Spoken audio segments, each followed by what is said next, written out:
এর ফের সেটা হচ্ছে লেবু গাছ, ছাদের লেবু গাছ। দেখুন কি বড় বড় সাইজের লেবু, এটা নতুন ধরেছে।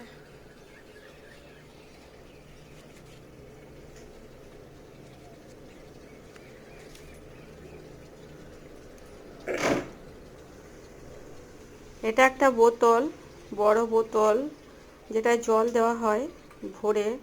যা মাটি জল থাকে তাতে হয় না সারাদিন গরমের দিনগুলো, ওই জন্য বড় বোতলে করে জল ভরে রাখি। একটা ছোট্ট ফুটো করা আছে, মানে এক টুটু করে টোপা টোপা করে জল সারাদিন বেরোয়, মানে কিছুক্ষণ, একটা সকাল পুরো 12টা পর্যন্ত।